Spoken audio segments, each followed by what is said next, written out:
प्रभु तेरी वाणी जीवन की रोटी, नैनों की ज्योति अंधेरा मिटाती।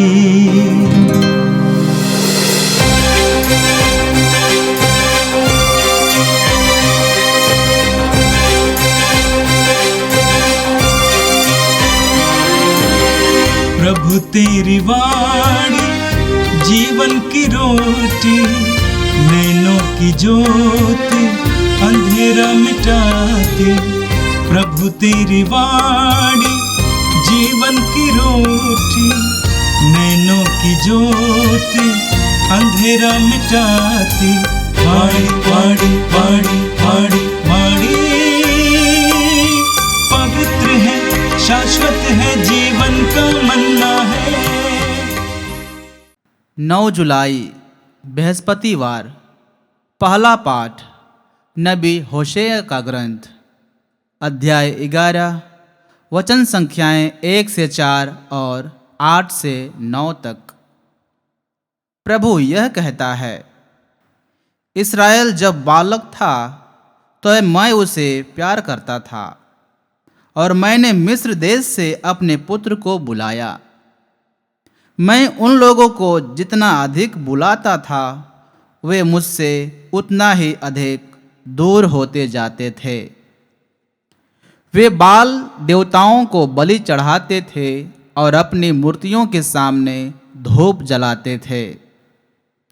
मैंने एफ्राइम को चलना सिखाया। मैं उन्हें गोद में उठाया करता था, किंतु वे नहीं समझे कि मैं उनकी देखरेख करता था। मैं उन्हें दया तथा प्रेम की बागडोर से टहलाता था। जिस तरह कोई बच्चे को उठाकर गले लगाता है, उसी तरह मैं भी उनके साथ व्यवहार करता था। मैं झुककर उन्हें भोजन दिया करता था। मेरा हृदय यह नहीं मानता, मुझ में दया उमड़ आती है। मैं अपना क्रोध भड़कने नहीं दूंगा। मैं फिर एफ्राइम का विनाश नहीं करूंगा, क्योंकि मैं मनुष्य नहीं ईश्वर हूँ। मैं तुम्हारे बीच परम पावन प्रभु हूँ, मुझे विनाश करने से घृणा है। यह प्रभु की वाणी है। संत मत्ती के अनुसार पवित्र सुसमाचार अध्याय 10 वाक्य 7 से 15 तक। ईसा ने कहा, राह चलते ये उपदेश दिया करो, स्वर्ग का राज्य निकट आ गया है। रोगियों को चंगा करो, मुर्दों को जिलाओ, कोढ़ियों को शुद्ध करो, नरक दूतों को निकालो। तुम्हें मुफ्त में मिला है, मुफ्त में दे दो। अपने फेंटे में सोना, चांदी या पैसा नहीं रखो। रास्ते के लिए न झोली, न 2 कुर्ते, न जूते, न लाठी ले जाओ, क्योंकि मजदूर को भोजन का अधिकार है। किसी नगर या गांव में पहुंचने पर एक सम्मानित व्यक्ति का पता लगा लो और नगर से विदा होने तक उसी के यहां ठहरो। उस घर में प्रवेश करते समय उसे शांति की आशीष दो। यदि वो घर योग्य होगा तो तुम्हारी शांति उस पर उतरेगी। यदि वो घर योग्य नहीं होगा तो तुम्हारी शांति तुम्हारे पास लौट आएगी। यदि कोई तुम्हारा स्वागत ना करे और तुम्हारी बातें ना सुने, तो उस घर या उस नगर से निकलने पर अपने पैरों की धूल झाड़ दो। मैं तुमसे कहता हूं, न्याय के दिन उस नगर की दशा की अपेक्षा सोदोम और गोमोरा की दशा कहीं अधिक सहनीय होगी। यह प्रभु का दिव्य सुसमाचार है। ख्रिस्त प्रभु की जय।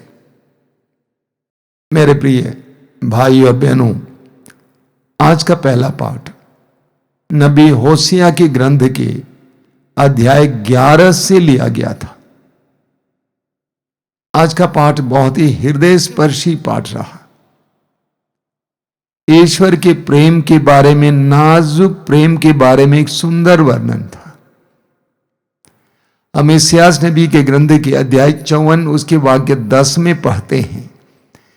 प्रभु कहते हैं, चाहे पहाड़ टल जाएं, पहाड़ियां डावाडोल हो जाएं, किंतु तेरे प्रति मेरा प्रेम नहीं टलेगा और तेरे लिए मेरा शांति विधान डावाडोल नहीं होगा। वास्तव में यही आज के पाठ का सारांश था, सार था। प्रभु ईश्वर ने इस्राएलियों को बहुत प्यार किया। आज के पाठ में आपने सुना, ईश्वर कहता है, इस्राएल जब बालक था तो मैं उससे प्यार करता था और मैंने मिस्र देश से अपने पुत्र को बुला लाया। मैंने एफ्रेम को चलना सिखाया, मैं उन्हें गोद में उठाया करता था। देखिए, मैं उन्हें दया तथा प्रेम की बागडोर से टहलाता था। जिस तरह कोई बच्चे को उठाकर गले लगता है, उसी तरह मैं भी उनके साथ व्यवहार करता था। मैं झुककर उन्हें भोजन दिया करता था। इस्राएलियों ने प्रारंभ में अनुभव किया कि हमारा ईश्वर हमारे साथ है, वो हमें संभाल रहा है, वो हमें ले चल रहा है, वो हमारे लिए भोजन का प्रबंध करता है, पानी का प्रबंध करता है। इसके बावजूद इस्राएलियों ने क्या किया? वचन में लिखा हुआ है, मैं उन लोगों को जितना अधिक बुलाता था वे मुझसे उतना ही अधिक दूर हो जाते थे। अब मनुष्य के जीवन को देखेंगे, यही हमें देखने को मिलता था। छोटे बच्चों को देखिए, मां से दूर रहना पसंद नहीं करते, मां और बाप की उंगलियां पकड़कर चलना पसंद करते हैं। लेकिन थोड़ा और बड़ा हो जाता है, उंगलियों को त्याग देते, छोड़ देते हैं। कुछ और समय बीत जाता है तो मां और बाप को धिक्कारते हैं और यहां तक ये भी बोलते हैं कि आप हमें परेशान क्यों कर रहे हैं। इस्राएलियों के जीवन में भी हमें यही देखने को मिलता है।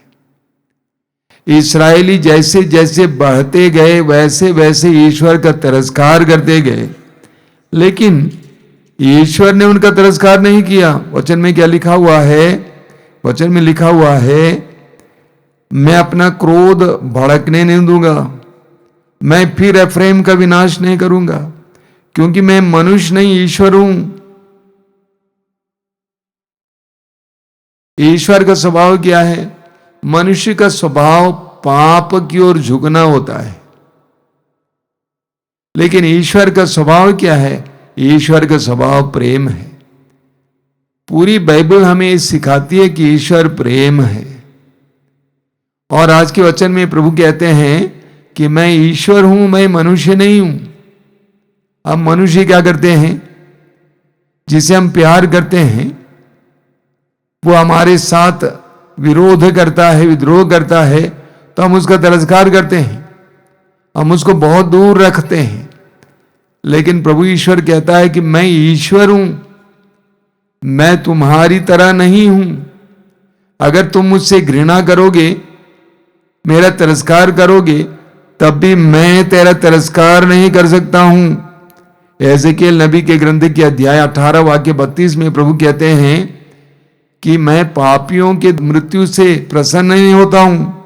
प्रज्ञा ग्रंथ के अध्याय 12 उसके वाक्य 2 और 10 में हम पढ़ते हैं, प्रभु का वचन कहता है कि ये प्रभु तूने पापियों को थोड़ा थोड़ा करके दंड दिया ताकि वे पश्चाताप करें, ताकि वे तेरे पास वापस लौटें। प्रभु कहते हैं मैं उनका विनाश नहीं कर सकता हूं, मैं मनुष्य नहीं हूं, मैं तुम्हारे बीच परम पावन प्रभु हूं, मुझे विनाश करने से घृणा है। लूकस के समाचार के अध्याय 15 के उड़ाऊ पुत्र की उस कहानी को लीजिए।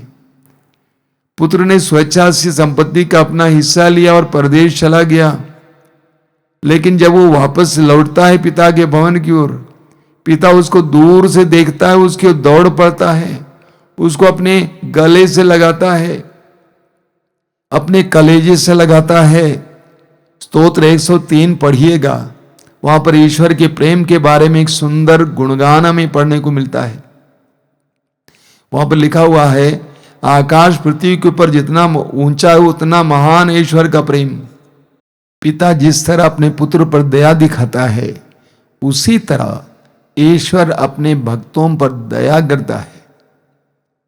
पूरी पवित्र बाइबल के द्वारा हमें ईश्वर के सच्चे स्वभाव और स्वरूप का ज्ञान मिलता है। पवित्र बाइबल में सिखाती है कि हमारा ईश्वर प्रेमी है, करुणामय है। वो हमें दंड देने वाला नहीं है, बल्कि हमें क्षमा करने वाला ईश्वर है। आवश्यकता है कि हम उसकी ओर फिरें, उसके पास जाएं। और आज का सुसमाचार संत मत्ती के सुसमाचार के अध्याय 10 से लिया गया था। हम प्रभु यीशु से बहुत कुछ सीख सकते हैं। यीशु हमारे लिए आदर्श है, प्रार्थना के लिए, विश्वास के लिए, नम्रता के लिए, सेवा के लिए, प्रेम के लिए। यीशु हमारे लिए एक आदर्श है। और आज के सुसमाचार में हमने देखा कि किस तरह यीशु ने अपने प्रेरितों को बारीकी से प्रशिक्षित किया ईश्वर के राज्य के प्रसार के काम करने के लिए। कैसे अपने शिष्यों को ट्रेनिंग दिया, ये हम सबके लिए बहुत महत्वपूर्ण है। माता पिताओं के लिए अपने बच्चों के परवरिश के लिए महत्वपूर्ण है, और जो अधिकारी हैं कलीसिया में उनके लिए भी अपने अधीन लोगों के प्रशिक्षण के लिए एक बहुत सुंदर उदाहरण है। प्रभु ने अपने प्रेरितों से कहा, राह चलते समय ये उपदेश दिया करो, स्वर्ग का राज्य निकट आ गया है। प्रभु ने अपने शिष्यों को बताया कि उनका मिशन क्या है। उनका मिशन है स्वर्ग के राज्य की उद्घोषणा। उनका मिशन बिल्कुल स्पष्ट था। हम में से हर एक को भी अपना मिशन स्पष्ट होना चाहिए। पारिवारिक जीवन जीने वाले लोगों को, पुरोहिताई जीवन जीने वाले लोगों को, मठवासी जीवन जीने वाले लोगों को, सबको इस बात का ज्ञान होना चाहिए, मेरे जीवन का मकसद क्या है, वॉट इज माई मिशन। यही हमें जीवन देता है, यही हमारे जीवन में उत्साह भरता है। प्रभु ने कहा तुम्हारा मिशन है स्वर्ग के राज्य की घोषणा। और दूसरी बात, प्रभु ने कहा कि तुम्हें क्या करना है। प्रभु ने कहा रोगियों को चंगा करो, मुर्दों को जिलाओ, कोढ़ियों को शुद्ध करो, नरक दूतों को निकालो। ये तुम्हें करना है। पहले रोगियों को चंगा करना। रोगी का मतलब केवल शारीरिक रोगी नहीं है, जो मानसिक रूप से रोगी हैं, जो निराश हैं, जो उदास हैं, जो हैरान हैं, जो उत्कंठा में हैं, जो बेचैन हैं, उनको चंगा करो, यानी सांत्वना दो। उनको उन सारे लोगों से मुक्त करो। मुर्दों को जिलाओ, जिनके जीवन में जीवन नहीं है जीवन भरो।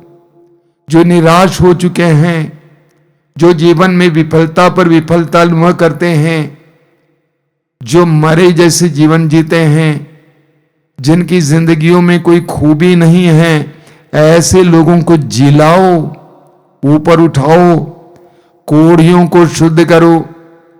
ये केवल शारीरिक कोढ़ नहीं है, मानसिक कोढ़, अन्य प्रकार के कोढ़, जो अशुद्धता में जीवन जी रहे हैं, जो अश्लीलता में जीवन जी रहे हैं, जो अभद्र जीवन जी रहे हैं, उनको शुद्ध करो। जो पाप में जीवन जी रहे हैं उनको शुद्ध करो। नरक दूतों को निकालो। ये ना केवल व्यक्तिगत बात नहीं है, सामाजिक बात भी। जो नरक दूत होते हैं, जो अपदूत होते हैं, अज्ञान का नरक दूत, अक्षमा का अवदूत, अन्याय का अवदूत, बेईमानी का अवदूत, अन्य प्रकार के अवदूतों से ग्रस्त लोगों को स्वतंत्र करो। आगे प्रभु अपने प्रेरितों को एक खास बात बताते हैं। वो खास बात क्या है? तुम्हें मुफ्त में मिला है, मुफ्त में दे दो। यानी ये सारे कार्य कमाए का माध्यम नहीं बनाना, ये सारे कार्य रोजगार नहीं है, ये सेवा कार्य है, ईश्वर के राज्य का सेवा कार्य। इसलिए तुम्हें मुफ्त में मिला है और मुफ्त में दे दो। आगे उनको कैसे बढ़ना चाहिए इसके बारे में प्रभु कहते हैं, अपने फेंटे में सोना चांदी या पैसा नहीं रखो। जब अपने घर से बाहर निकलते हैं तो हम थोड़ा पैसा पकड़ लेते हैं रास्ते के खर्च के लिए। प्रभु कहते हैं अपने फेंटे में सोना चांदी या पैसा नहीं रखो। रास्ते के लिए न झोले, न 2 कुर्ते, न जूते, न लाठी ले जाओ, क्योंकि मजदूर को भोजन का अधिकार है। अपने प्रेरितों को प्रभु कहते हैं तुम मजदूर हो, तुम मजदूर हो, अपने को मालिक नहीं समझना। तुम मजदूर हो, अपने पर निर्भर नहीं रहना, इंडिपेंडेंट नहीं रहना, ईश्वर पर निर्भर रहना और लोगों की उदारता पर निर्भर रहना, संसार पर निर्भर नहीं रहना, तेरे पैसे की शक्ति पर, अन्य शक्तियों पर भरोसा नहीं रखना, लोगों की उदारता और ईश्वर की उस महान उदारता पर विश्वास करना। आगे प्रभु कहते हैं किसी नगर या गांव में पहुंचने पर एक सम्मानित व्यक्ति को पता लगा लो और नगर से विदा होने तक उसी के यहां ठहरो। ऐसा क्यों? प्रभु ने कहा एक सम्मानित व्यक्ति, यानी एक सम्माननीय व्यक्ति। प्रभु ने नहीं कहा कि एक धनी के यहां जाकर ठहरो। सम्माननीय व्यक्ति, आनंदीय व्यक्ति, धर्मी व्यक्ति, अधर्मी नहीं, अन्यायी नहीं, एक धर्मी व्यक्ति के यहां, एक पवित्र जीवन, ईश्वर के आज्ञा के अनुसार जीवन जीने वाले व्यक्ति के यहां चले जाओ, वहां रहो। क्यों? अन्यत्र रहने पर तुम बुराई के सहयोगी बन सकते हो। इसीलिए प्रभु ने कहा एक सम्मानित व्यक्ति का पता लगाओ और नगर से विदा होने तक उसी के यहां ठहरो। उस घर में प्रवेश करते समय उसे शांति की आशीष दो। तुम जहां कहीं भी रहने जा रहे हो उस जगह को आशीर्वाद दो, वहां पे शांति आए ताकि तुम शांतिमय माहौल में रह सके। इसीलिए शांति की आशीष दो। यदि वो घर योग्य होगा तो तुम्हारी शांति उस पर उतरेगी, यदि वह घर योग्य नहीं होगा तो तुम्हारी शांति तुम्हारे पास लौट आएगी। तुम शांति दो, तुम्हारा संदेश शांति है। तुम विभाजन लाने वाले नहीं हो, तुम तोड़ मरोड़ करने वाले नहीं हो, तुम्हारा संदेश है शांति। स्वर्ग का राज्य शांति का राज्य है। तुम्हारा संदेश है शांति। वो शांति दो। अगर लेने वाला हो तो लेगा, नहीं लेने वाला है तो तुम्हारे पास वापस लौट आएगी। प्रभु एक महत्वपूर्ण बात आगे कहते हैं। प्रभु कहते हैं यदि कोई तुम्हारा स्वागत ना करे और तुम्हारी बातें ना सुने तो उस घर या उस नगर से निकलने पर अपने पैरों की धूल झाड़ दो। प्रभु कहते हैं यदि तुम्हारा स्वागत नहीं होता है, तुम्हारी बात नहीं सुनता है, तो उनको दोषी ठहराना तुम्हारा काम नहीं है। उनको श्राप देना, उनको डांटना फटकारना, ये तुम्हारा काम नहीं है। चले जाना वहां से। सुसमाचार में कई उदाहरण मिलते हैं। जब लोगों ने प्रभु का स्वागत नहीं किया तो प्रभु आराम से दूसरे स्थान पर चले जाते हैं। प्रेरित चरित्र में हम पढ़ते हैं जब शिष्यों पर अत्याचार हुआ, लोग उस जगह को या उन जगहों को छोड़कर अन्यत्र चले जाते हैं। हर इंसान को अपनी आजादी है ईश्वर के संदेश को स्वीकार करने का या अस्वीकार करने का। उस आजादी का सम्मान करो, प्रभु कहते हैं। आइए हम प्रार्थना करें। प्रभु यीशु धन्यवाद देते हैं आज के सुंदर दिन के लिए, जीवन के वरदान के लिए धन्यवाद देते हैं। प्रभु हम धन्यवाद देते हैं आज के पवित्र वचनों के लिए। एक एक वचन के द्वारा तू हमें सिखाता है कि हमें तेरे शिष्य होने के कारण कैसा जीवन जीना चाहिए। प्रभु तू एक महान प्रभु ईश्वर है जो हम पर दया करता है, हमारे कार्यों के अनुसार हमारे साथ व्यवहार नहीं करता है। तू हमें बिना शर्त का प्यार करता है और तू चाहता है कि हम उस प्रेम के संदेशवाहक बने। हमें कृपा दीजिए यीशु। प्रभु यीशु इन वचनों को सुनने वाले एक एक भाई बहन को आशीर्वाद देना। आज का पूरा दिन उनके लिए कृपा का दिन बने, आशीष का दिन बने। हमारी प्रार्थना को ग्रहण कर, आमीन। प्रभु तेरी वाणी जीवन की रोटी, नैनों की ज्योति अंधेरा मिटाती। वाणी वाणी वाणी